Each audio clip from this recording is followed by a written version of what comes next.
ഇപ്പോൾ നമ്മുടെ ഈ ചുറ്റളവിൻ്റെ കണക്ക് പറയുമ്പോൾ തന്നെ ഇതിൻ്റെ രസകരമായ കാര്യം എന്താണെന്ന് വെച്ചാൽ ചിലപ്പോൾ പല ആർക്കിടെക്റ്റുകളും നമ്മോട് സംശയങ്ങളൊക്കെ ചോദിക്കാറുണ്ട്, എൻജിനീയേഴ്സൊക്കെ. അപ്പോൾ ആ സമയത്ത് അവർ പറയുന്ന ഒരു കാര്യമാണ്, ഇപ്പോൾ നല്ല വൃത്തിക്ക് ഒരാൾ വന്നു, ഒരു ക്ലയൻറ്റ് വന്നു, അവർ വീട് വെക്കാനുള്ള പ്ലാനും കാര്യങ്ങളൊക്കെ ചെയ്തതിന് ശേഷം ഒക്കെ സെറ്റായി കുറ്റിയടിക്കുന്ന സമയത്ത് ആശാരി വന്നിട്ട് ഇതിൻ്റെ ചുറ്റളവിൽ അങ്ങനെ പ്രശ്നം എന്ന് പറഞ്ഞിട്ട് റൂമുകൾ കൂട്ടുക, കുറക്കുക, അല്ലെങ്കിൽ വേറൊരു സ്ഥലത്ത് ഒരു തറ മാത്രം എടുക്കുക, ഇങ്ങനത്തെ പരിപാടികൾ ചെയ്തിട്ട് ആ വീടിനെ നശിപ്പിക്കുന്നതായിട്ട് പല ആളുകളും പറയാറുണ്ട്. ചുറ്റളവിനെ കുറിച്ച് നമ്മൾ മുമ്പത്തെ വീഡിയോയിൽ നമ്മൾ വ്യക്തമായിട്ട് കാര്യങ്ങൾ പറഞ്ഞിട്ടുണ്ട്.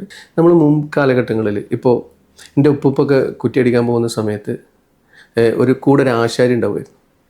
അപ്പോൾ ഈ ആശാരി കൂടെ പോകുന്നത് എന്തിനാ വെച്ചാൽ നമ്മൾ തറൻ്റെ അളവ് കൃത്യമായിട്ട് ആശാരിക്ക് കൊടുക്കണം. എന്നാലാണ് ആശാരി കൂട്ട് കയറ്റാനുള്ള, അതായത് മുമ്പ് നമ്മളെ ഓടിട്ട വീടുകൾക്ക് കൂട്ട് കയറ്റാനുള്ള കൂട്ട് ശരിയാക്കാൻ പറ്റുള്ളൂ.